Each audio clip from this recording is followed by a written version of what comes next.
العلی العظیم من الشیطان اللعین الرجیم بسم اللہ الرحمن الرحیم الحمدللہ الذی نزل الفرقان علی عبده لیکون للعالمین نذیرا والصلاة علی من جعله شاہدا ومبشرا ونذیرا وداعیا الی اللہ بإذنہ وسراجا منیرا وعلى آله الذين أذهب الله عنهم الرجس وطهرهم تطهيرا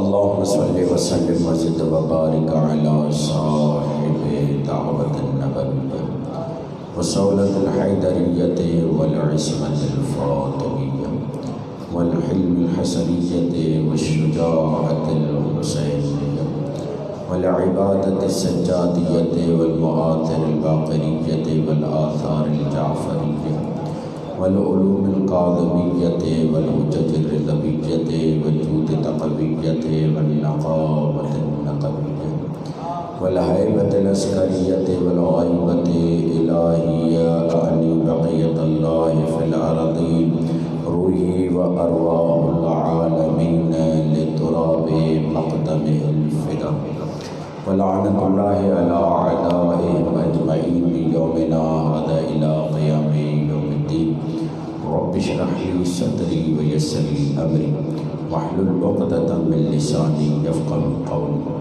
یفقهوا قولی اما بعد فقد قال الله سبحانه وتعالى في كتابه المجيد وفرقانه الحميد وقوله الحق بسم الله الرحمن الرحيم ذلك الذي يبشر الله عباده الذين آمنوا وعملوا الصالحات قل لا أسألكم عليه أجرا إلا المودة في القربى ومن يقترف حسنة نزد له فيها حسنا ان اللہ غفور شکور. درود بھیجیے محمد وآل محمد کی ذات.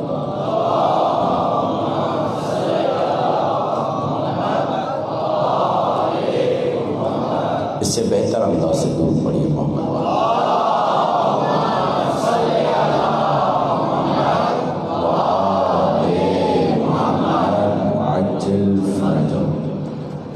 شکر گزار ہیں خالق کائنات کے پروردگار عالم نے ہمیں فرش عزا پہ بچھا دیا.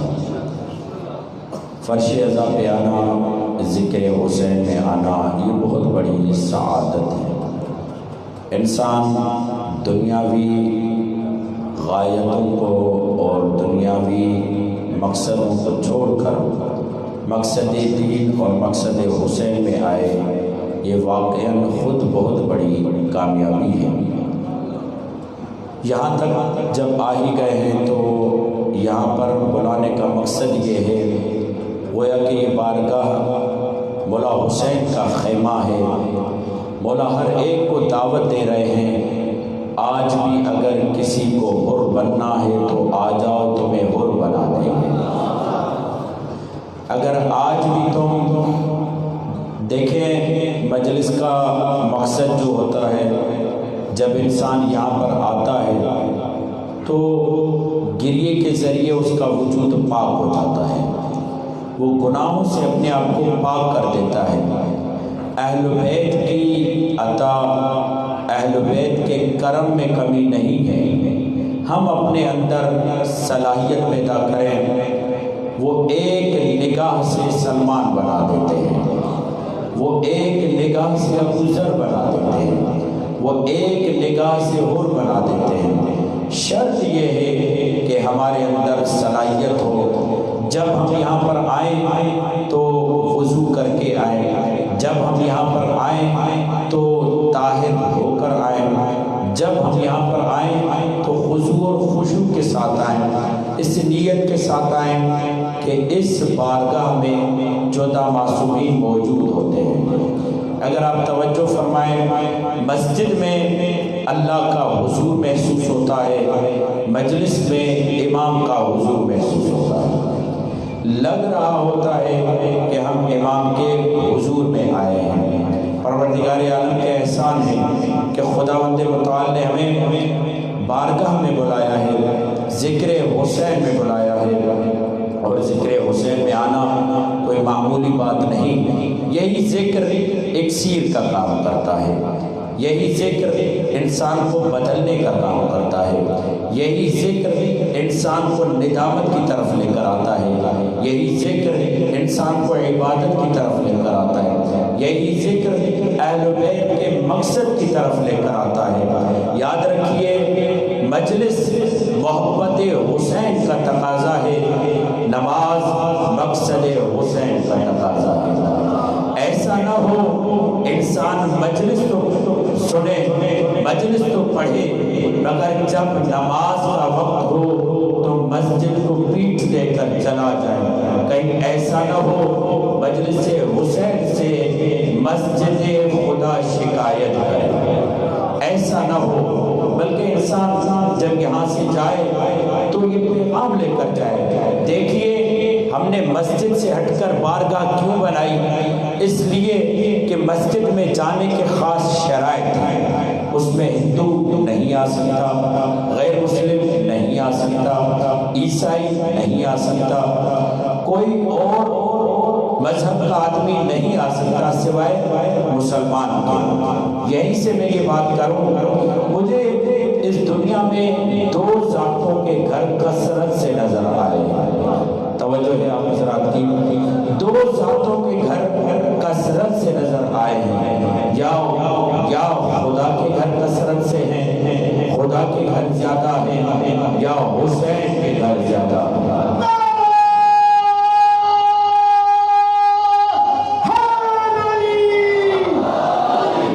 یا خدا کا گھر زیادہ ہے یا حسین کے گھر زیادہ ہے۔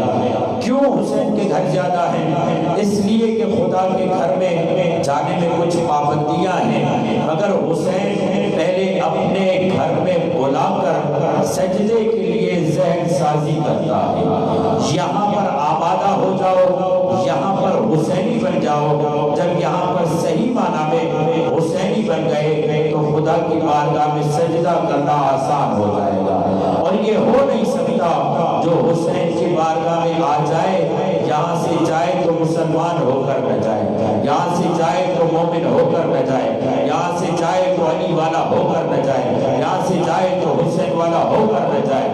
آتے وقت کسی بھی فکر کا مالک ہو، مگر آ کر جب جاتا ہے تو ڈائریکٹ حسین اس کو خدا سے ملا دیتے ہیں۔ ان مجلسوں کا مقصد ہی یہ ہے، اگر ہم 10 دن مجلسوں کو سماعت فرمائیں اور ہمارے کردار میں کوئی تبدیلی نہ آئے، یہی دوستوں سے بات کر رہا تھا، دیکھو اگر ہم عزاداری کریں اور نماز نہ پڑھیں، اگر ہم عزاداری کریں اور طہارت کا ہمیں علم نہ ہو، اگر عزاداری کریں اور واجبات کی ہمیں آگاہی نہ ہو، اس کا مطلب ہم عزاداری کا حق ادا نہیں کر رہے۔ مولا حسین نے تو بلایا تھا، آ جاؤ میرے دروازے پر، اپنے آپ کو بدلو۔ یہ 10 دن مولا حسین کی طرف سے دعوت ہے، ہر ایک کی طرف سے دعوت نہیں ہے۔ آپ بارگاہ والوں کے لیے نہیں آئے، یہاں جو بانیان ہیں ان کے لیے نہیں آئے، یہاں جو اہتمام کرنے والے ان کے لیے نہیں آئے۔ مجلس کا بانی حسین ہے، باقی سب اس کے نوکر ہیں، اور یہ آپ کو پتہ ہے نوکر اپنی اوقات میں رہے تو بہتر ہوگا۔ مجلس کا بانی تو خود مولا حسین ہے، مولا حسین دعوت دیتا ہے، اور جیسا کہ یہ بتایا گیا کہ مجلس میں ہر ایک کو توفیق نہیں ہوتی، اسی کو توفیق ہوتی ہے جس کے لیے سیدہ زہرا اجازت ہے۔ اور جب یہاں آ گئے تو کیا حق بنتا ہے؟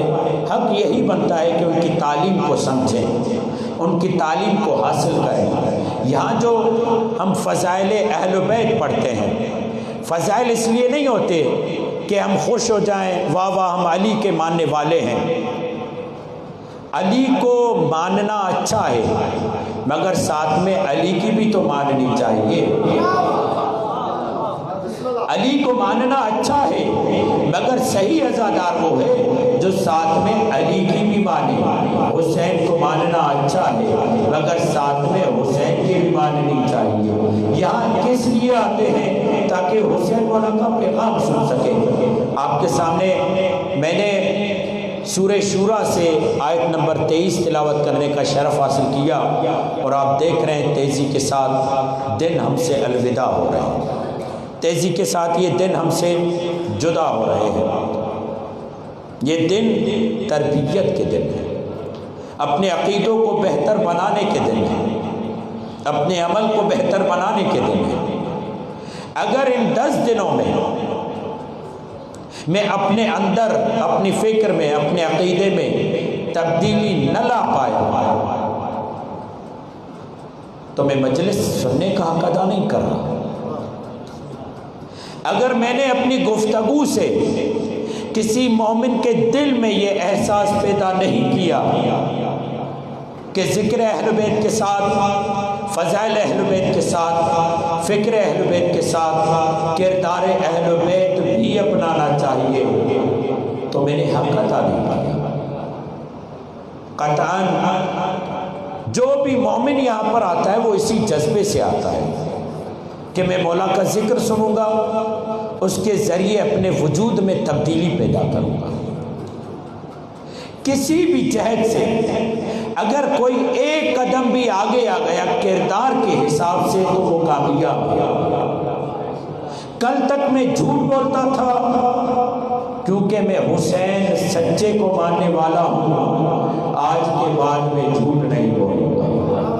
جو اتنا ایک قدم آگے آ جائے اس کے لیے بھی کامیابی ہے۔ کل تک میں غلط کام کرتا تھا، اور یہ جو ہم کہتے ہیں حسین زندہ باد، یزید مرد آباد، اس کا مطلب کیا ہے؟ کیا یہ صرف نعرہ ہے کہ ہم یہ کہیں حسین زندہ باد اور یزید مرد آباد؟ اس کا مطلب یہ ہے جو کام میرے مولا حسین نے کیے ہیں وہی سارے کام کرنے کی کوشش کروں گا، اور جو کام یزید نے کیے ہیں ان کاموں کی طرف ابھی بڑھوں گا نہیں۔ یزید نے کیا کام کیا؟ یہ کیسے ہو سکتا ہے حسین کا ماننے والا شراب کے قریب جائے؟ یہ کیسے ہو سکتا ہے حسین کا ماننے والا نشے کی طرف جائے؟ یہ تمہارے پروپیگنڈے ختم ہو چکے کہ کہتے تھے شیعہ بننے کے لیے چرس پینا پڑے گا، افیون پینا پڑے گا، بھنگ پینی پڑے گی۔ نہیں، علی اسے شیعہ نہیں مانتا جو نشہ کرے۔ اور یہ یاد رکھنا، موالی کا قطعاً یہ مطلب نہیں ہے جو نشہ کرتا ہو، موالی اسے کہتے ہیں جو علی کو مولا مانتا ہو۔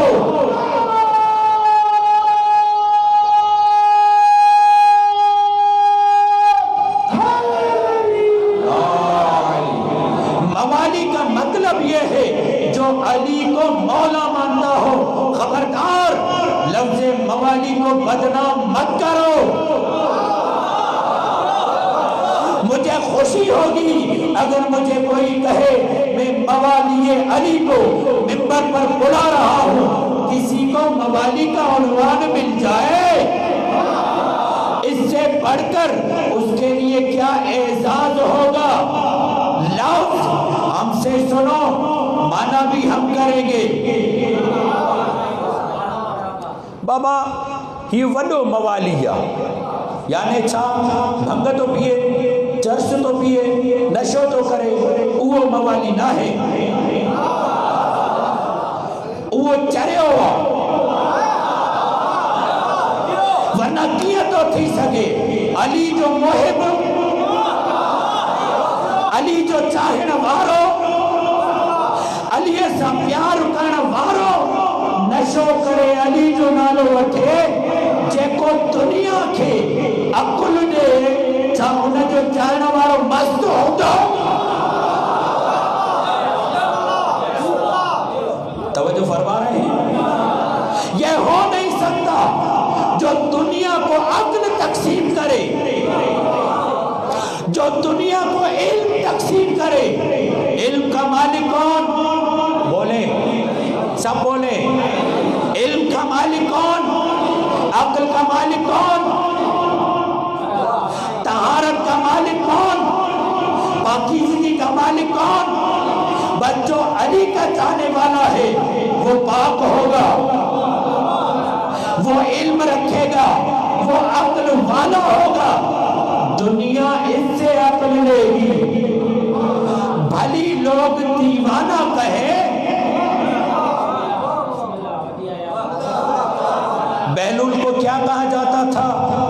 دیوانہ، مگر کہیں پھنس جاتے تھے، آتے پھر بھی بیلول کے پاس تھے، کہا ہے دیوانہ مگر عقل علی کی ہے۔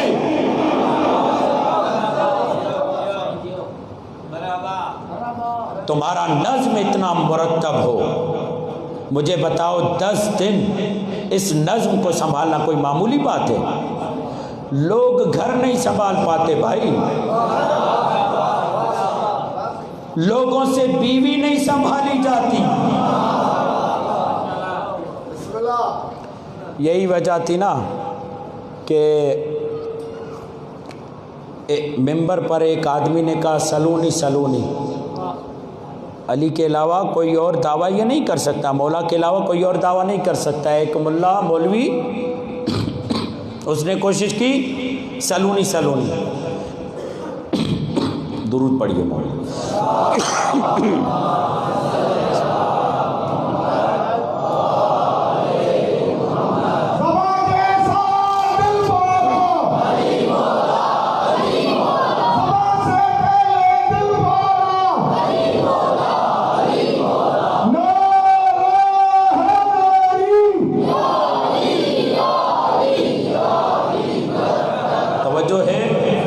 جب اس نے سلونی کا دعویٰ کیا نا تو ایک خاتون مجمع کے کنارے میں بیٹھی ہوئی تھی، علی کی چاہنے والی تھی، تو ایک مرتبہ کہا تو نے سلونی کا دعویٰ کیا ہے، دور کا سوال نہیں پوچھتی، بتاؤ تمہارے امامے میں پیچ کتنے ہیں؟ پتا چلا صرف علی کی ذوالفقار نہیں کاٹتی، علی کے چاہنے والوں کی زبان بھی کاٹتی ہے۔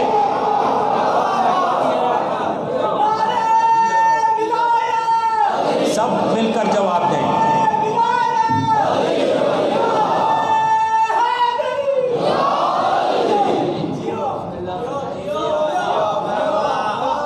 صرف علی مولا کی تلوار نہیں کاٹتی، علی مولا کے چاہنے والوں کی زبان بھی کاٹتی ہے۔ صرف علی کی تلوار شجرے نہیں دیکھتی، علی مولا کے چاہنے والوں کی زبان بھی شجرے دیکھتی ہے۔ علی مولا کی تلوار نہیں چل رہی تھی، مالک اشتر نے کہا مولا میں نے زیادہ مارے ہیں، علی نے کہا میری تلوار سے پوچھو، تو ایک مرتبہ تلوار نے کہا مالک اشتر تمہاری تلوار شجرے نہیں کھنگال رہی تھی، میں شجرے کھنگال کر چلتی ہوں، تو ہم نے کہا صرف علی کی تلوار شجرے نہیں کھنگالتی، تم علی کا ہو، تمہاری زبان علی کا ہے، خود بخود پتا چل جائے گا باپ کا کون ہے۔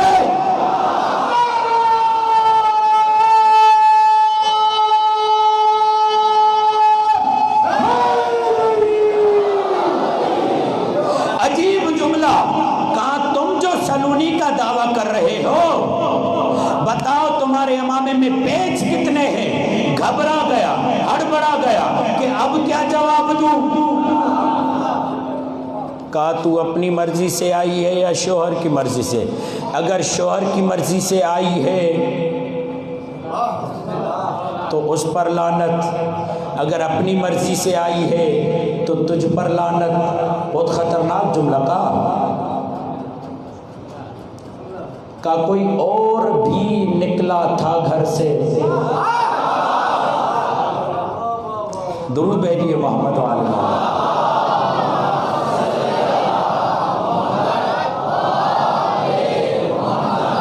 تو میرے چاہنے والوں، امام جعفر صادق علیہ السلام یعنی مولا کے چاہنے والوں، امام جعفر صادق علیہ السلام جملہ فرماتے ہیں، اے ہمارے چاہنے والوں، ہمارے لیے باعث زینت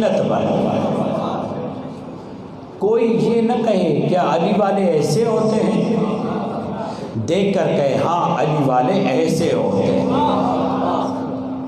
نظم ہمارے پاس ہے، نظم و ضبط ہمارے پاس ہے، الحمدللہ۔ دنیا جہان کو معلوم ہے، دنیا تشیع نے اپنا چہرہ خوبصورت انداز سے پیش کیا ہے۔ آج کل یہ جو چوراہوں پہ نماز ہوتی ہے، یہ لوگ کہتے ہیں یہ نماز نہیں پڑھتے۔ مولا علی کے لیے بھی کہتے تھے نا نماز نہیں پڑھتے۔ جب مولا علی پر ضربت چلی تو لوگ کہہ رہے تھے کہ علی نماز بھی پڑھتے ہیں۔ یہ ان کا پرانا پروپیگنڈا ہے۔ مسجد میں ہم قتل ہو کر بتاتے ہیں کل ہمارے مولا نماز پڑھ رہے تھے، آج ہم نماز پڑھ رہے ہیں۔ بتاؤ مسجد میں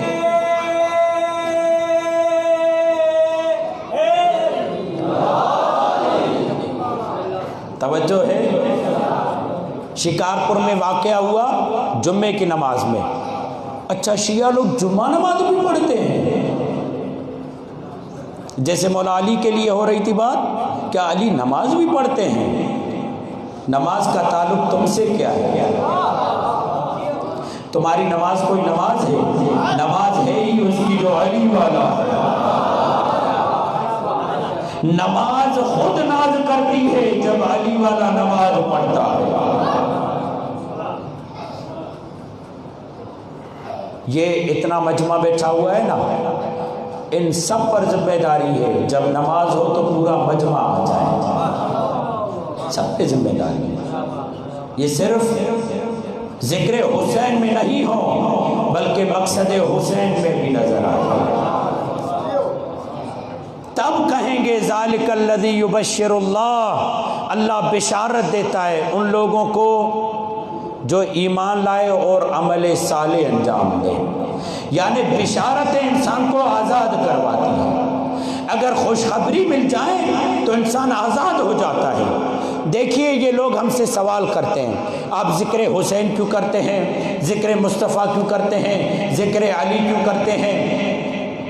آپ کو معلوم ہے رسول خدا کے چچا کا نام، ایک چچا ہیں جن کا نام ہے ابو لہب، قرآن میں آیا ہوا ہے نا، بسم اللہ الرحمن الرحیم، تبت یدا ابی لہب وتب ما اغنی عنہ مالہ وما کسب سیصلی نارا ذات لہب وامرأتہ حمالۃ الحطب فی جیدہا حبل من مسد۔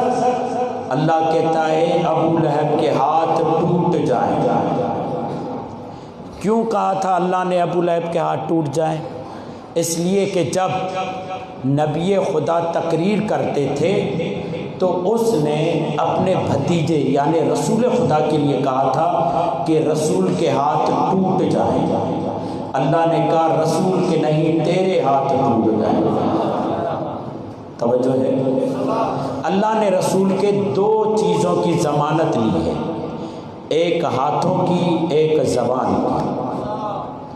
پروردگار یہی تو کہا تھا نا کہ رسول کے ہاتھ ٹوٹ جائیں، بہت بڑی بات تھی، مگر پروردگار عالم نے سورت بھیج دی اور کہا تبت یدا ابی لہب وتب، ہاں ابو لہب کے ہاتھ ٹوٹ جائیں، کہ اس نے میرے حبیب کی طرف یہ جملہ منسوب کیا ہے۔ پروردگار اس نے رسول خدا کے ہاتھوں کے بارے میں کہا تھا۔ اب یہاں سے تھوڑی توجہ فرمائیے گا، دیکھیے یہ جو ہاتھ ہے نا یہ انسان کا جز ہے، انسان کا کل کیا ہے؟ دماغ انسان کا کل ہے۔ اگر آپ کسی کے دماغ پر اٹیک کریں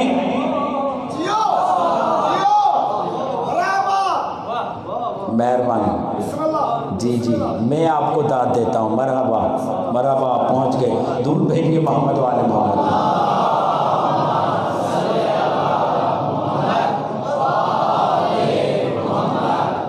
زبان انسان کا جز ہے، ہاتھ انسان کا جز ہے، اگر اس پہ کوئی اعتراض کرے تو اتنا بڑا مسئلہ نہیں ہے۔ شخصیت خراب نہیں ہوتی، شخصیت خراب تب ہوتی ہے جب کسی کے دماغ پہ اٹیک کیا جائے، یعنی پورے وجود پہ اٹیک ہے۔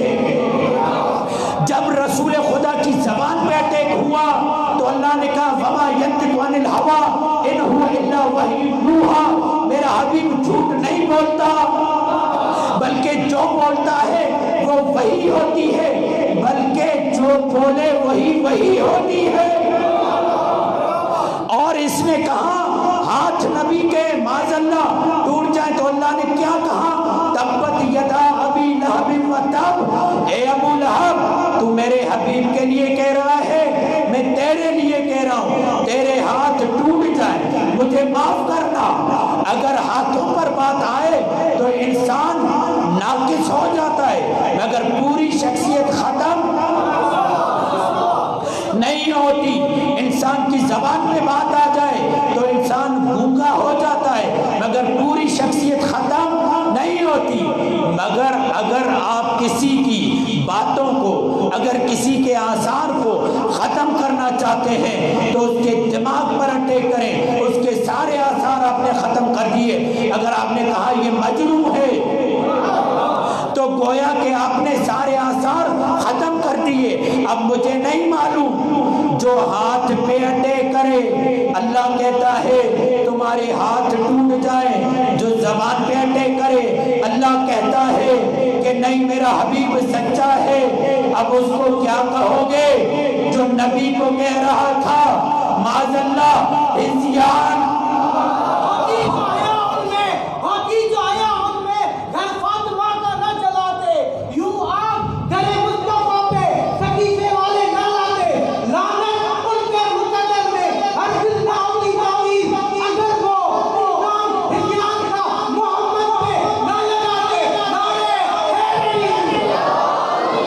یعنی ہذیان کہہ کر شخصیت محمد کو ختم کرنا چاہتے تھے، اور یہ جملہ کہا حسبنا کتاب اللہ، ہمارے لیے کتاب کافی ہے۔ تو جو نبی کے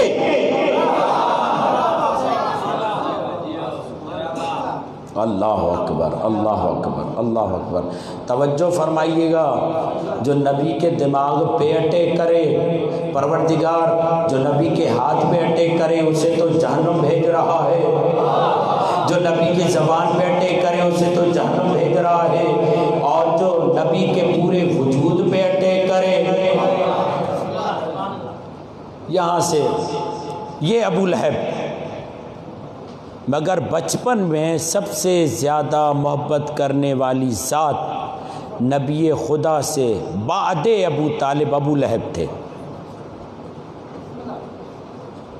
اسی لیے ابو لہب کے جملے سخت گزرے، محبت سے پالا تھا ابو لہب نے رسول خدا کو، محبت سے۔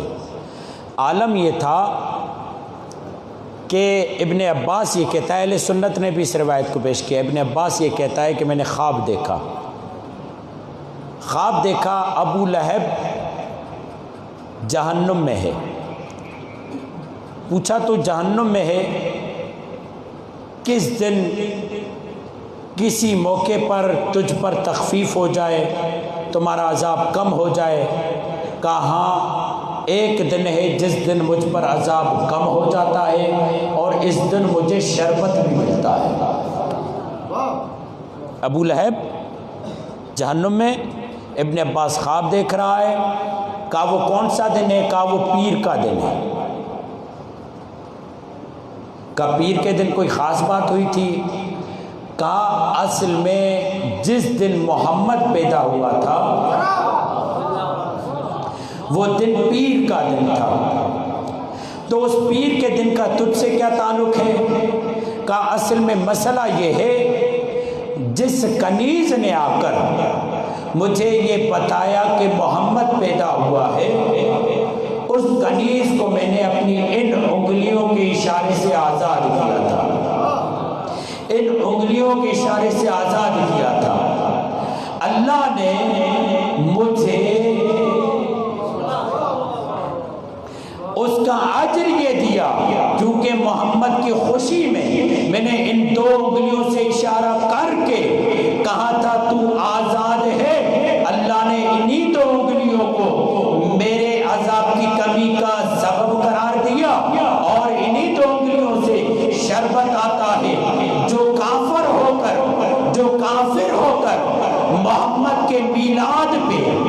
خوشی کرے،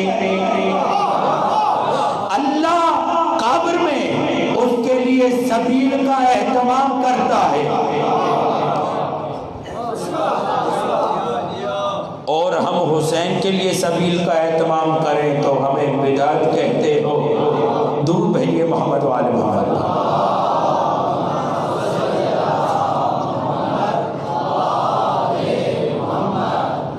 اہل بیت سے محبت انسان کو اعلیٰ مقام تک لے جاتی ہے۔ اہل بیت کی محبت ایک سیر ہے، ایک سیر سمجھتے ہیں نا، ایک پتھر ہے جو کسی چیز کے ساتھ لگایا جائے تو وہ سونا بن جاتا ہے۔ اہل بیت کی محبت انسان کو سونا بنا دیتی ہے، مگر شرط یہ ہے کہ اس کے وجود میں اہلیت ہو۔ اگر اہلیت ہوگی تو اسے اہل بیت کی محبت سونا بنا دے گی۔ یہی وجہ ہے کہ رسول خدا یہ جملہ فرماتے ہیں، حب اہل بیتی نافع فی سبع مواطن احوالہن عظیمہ۔ او دنیا والو، میری اور میرے اہل بیت کی محبت تمہیں 7 مقامات پہ کام آئے گی۔ پہلا مقام کون سا ہے؟ کہا پہلا مقام عند الوفات، جب تم مر رہے ہوگے اس وقت ہماری محبت تمہیں کام آئے گی۔ کیسے کام آئے گی؟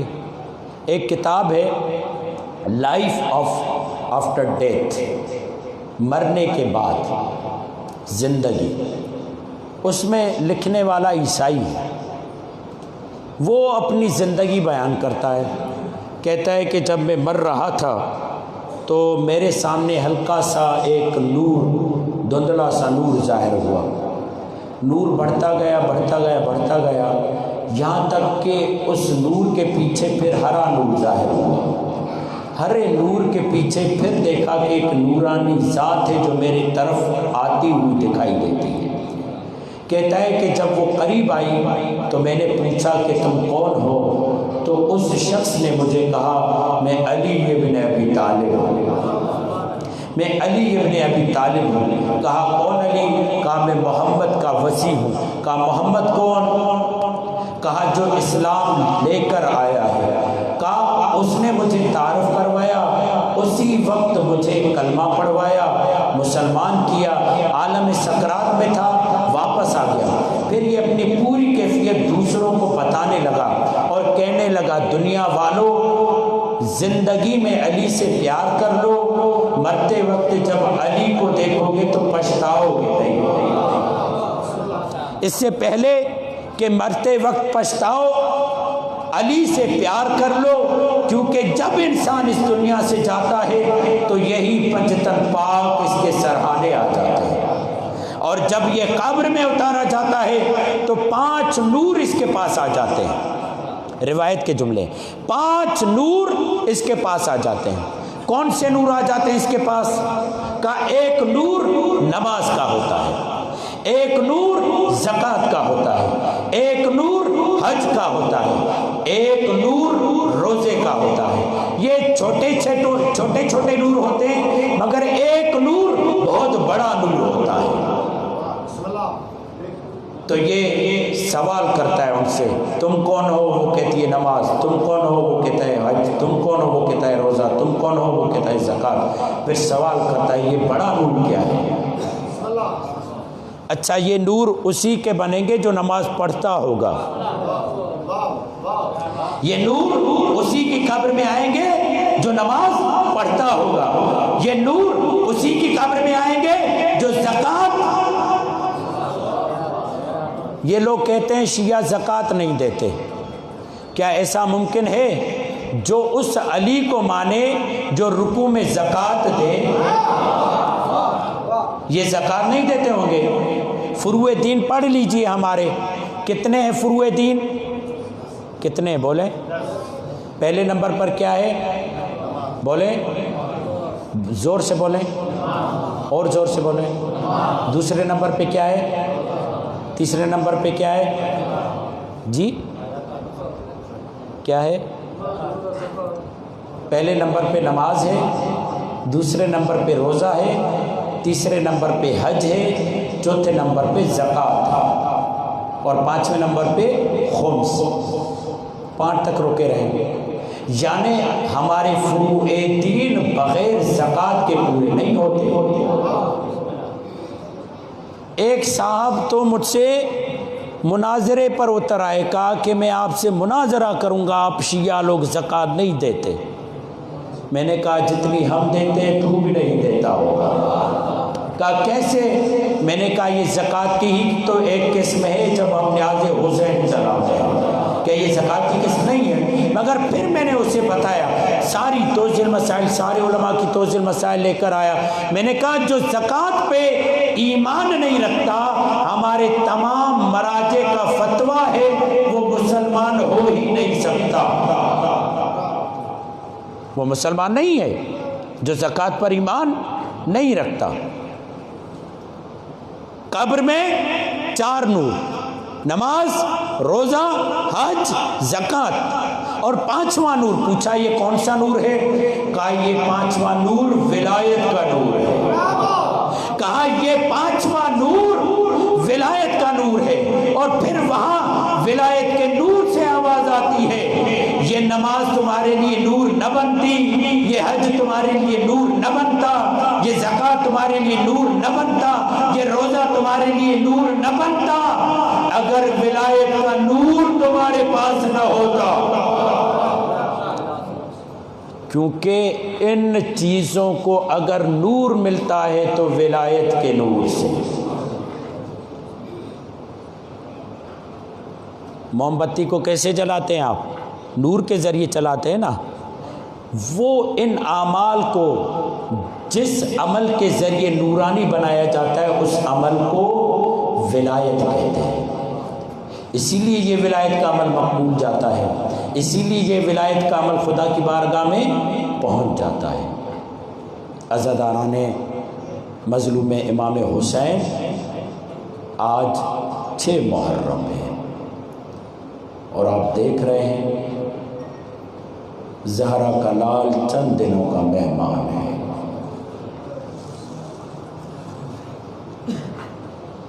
آپ کو پتہ ہے بی بی زہرا اس عزادار کی کتنی عزت کرتی ہے؟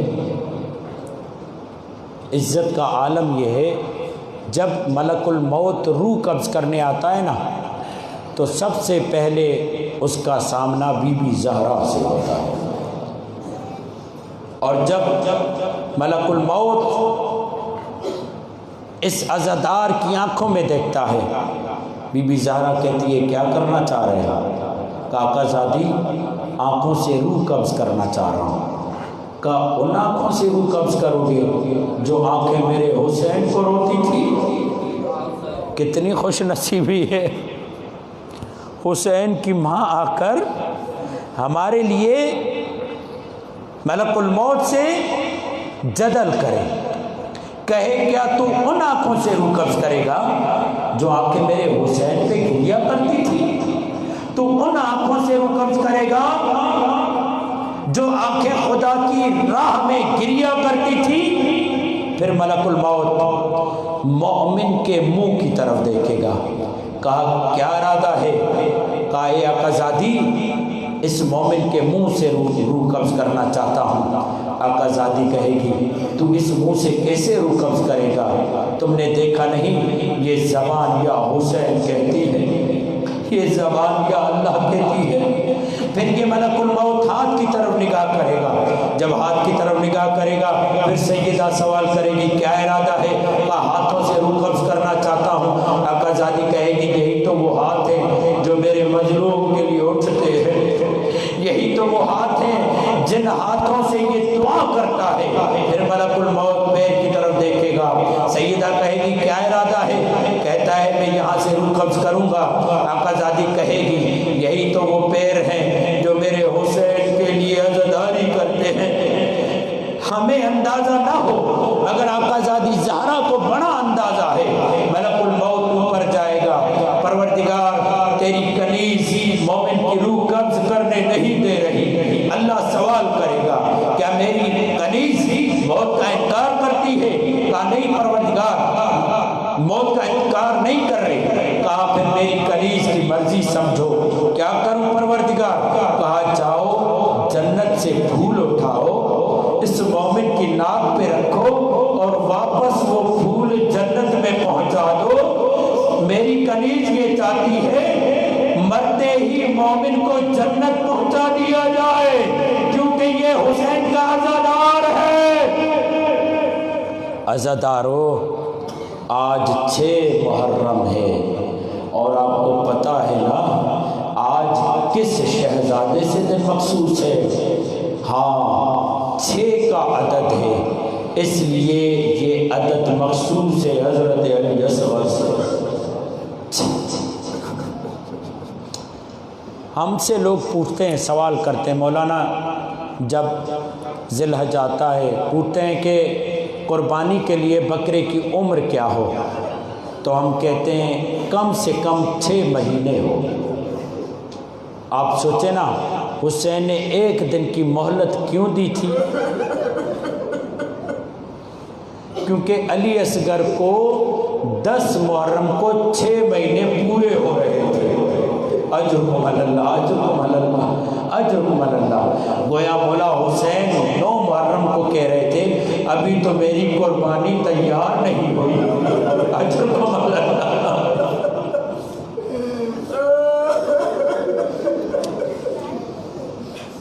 یہ علی اصغر باب الحوائج ہے۔ دعا کریں اگر کسی کی گود ہری نہیں ہے اللہ اس کو اولاد کی نعمت عطا کرے۔ یہ علی اصغر باب الحوائج ہے۔ گویا مولا حسین کہہ رہے ہیں ابھی تو میرا اصغر 6 مہینے کا نہیں ہوا، کل کا دن 6 مہینے کا ہو جائے گا اصغر، میں قربانی خدا کی راہ میں دے پاؤں گا۔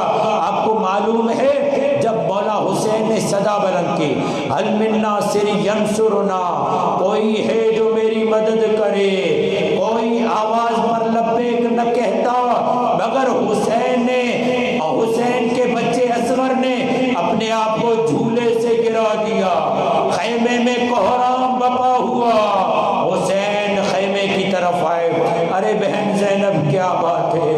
ایک مرتبہ کہا بھیا جب سے آپ نے حل منا کی صدا بلند کی اصغر جھولے میں قرار سے نہیں ہے، اپنے آپ کو جھولے سے گرا دیا۔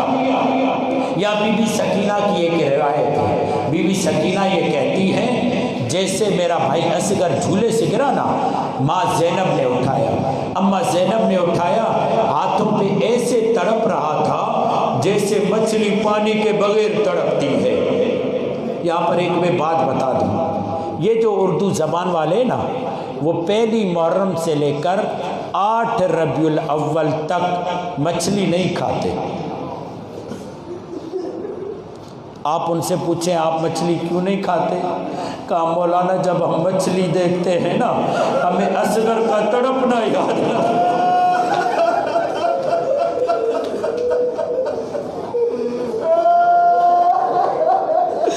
مولانا دل برداشت نہیں کرتا، ارے ہم مچھلی کھائیں، ارے یہی تو روایت ہے کہ سیدہ سکینہ یہ کہتی ہیں دیکھو مچھلی کی 3 حالتیں ہوتی ہیں، 3 حالتیں جب وہ نکلتی ہے نا، کبھی دیکھنا اس منظر کو، پہلی مرتبہ بہت زیادہ تڑپتی ہے، بہت زیادہ تڑپنے کے بعد دوسرا مرحلہ آتا ہے، کبھی دائیں طرف ہوتی ہے کبھی بائیں طرف ہوتی ہے، یہ اس کا تیسرا مرحلہ ہے، دوسرا مرحلہ ہے۔ تیسرا مرحلہ اب بدن میں طاقت نہیں رہتی، صرف ایک ہی کام کرتی ہے، منہ کھولتی ہے، اجرکم علی اللہ، اجرکم علی اللہ، میں تمہارے آنکھ میں آنسو لانے کا ضامن نہیں ہوں، کوشش کروں گا، اس لیے نہیں کہ مولوی کی مجلس ہو جائے، کیونکہ مولا یہ کہہ رہے ہیں رو رلاؤ، مولا کا حکم ہے رلاؤ۔ مچھلی کا تیسرا مرحلہ کیا ہوتا ہے؟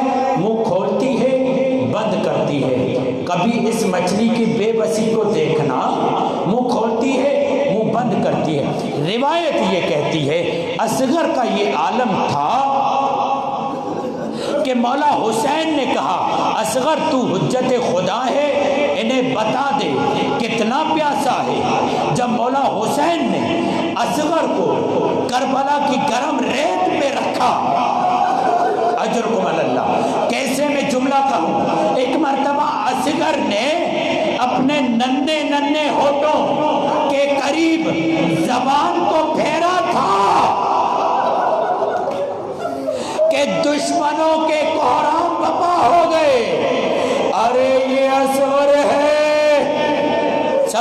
لگے، فوراً شمر نے کہا اقطع کلام الحسین، حسین کے کلام کو قطع کر دو۔ ایک مرتبہ بولا حسین نے اصغر کو اٹھایا۔ حضرت آرو، اس ظالم نے 3 منہ والا تیر جوڑا، 3 منہ والا، 3 منہ والا تیر جوڑا، اصغر سے 3 گنا وزنی تیر تھا۔ جب اس نے جوڑا نا، اس کے ہاتھ لرزنے لگے۔ شمر نے کہا تجھ سے بڑھ کر کوئی تیر انداز نہیں۔ میں کہتا ہوں اللہ کرے کوئی یہ ماں جملہ نہ سنے، ماں پہ کیا حالت ہوگی؟ کہتا ہے اجر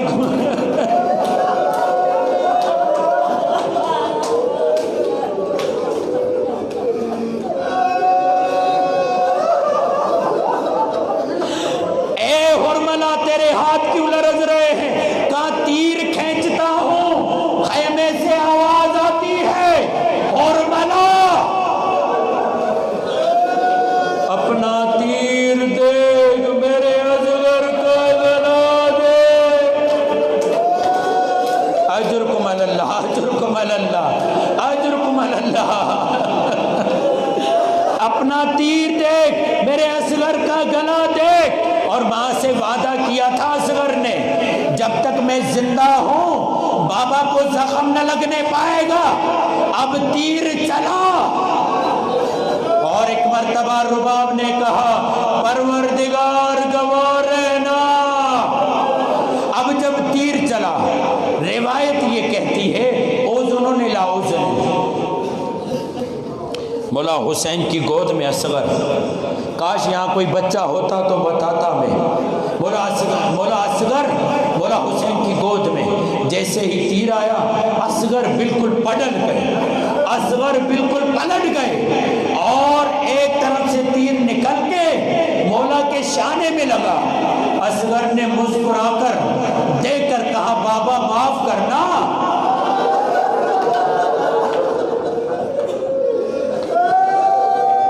بابا معاف کرنا، تیر بڑا تھا۔ بابا معاف کرنا، تیر بڑا تھا، گلا چھوٹا، ورنہ آپ تک یہ تیر نہ آتا۔ اب یہ میں نہیں پڑھوں گا مولا حسین نے تیر کیسے نکالا، مجھ میں طاقت نہیں ہے، کمزور دل کے افراد شاید یہ سن نہ سکیں، مگر روایت یہ ہے مولا حسین نے کربلا میں کسی کو نہیں دفنایا سوائے اس ننھے کے۔ سنو گے کیوں؟ کہا اس لیے دفنایا تاکہ ننھا سا لاشا ہے گھوڑوں کے سموں میں نہ آ جائے، ننھا سا لاشا ہے گھوڑوں کے سموں میں نہ آ جائے۔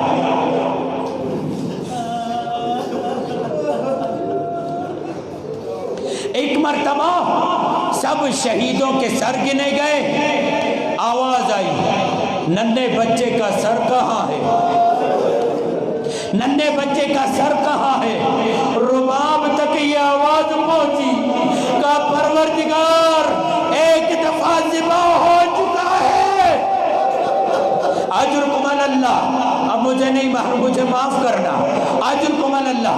کہا حسین خیمے کے پیچھے کوئی قیمتی چیز دفنا رہے تھے، اب ایک دفعہ سن چکے نا، اب ظالم آیا تیر مار رہا ہے، تیر مار رہا ہے،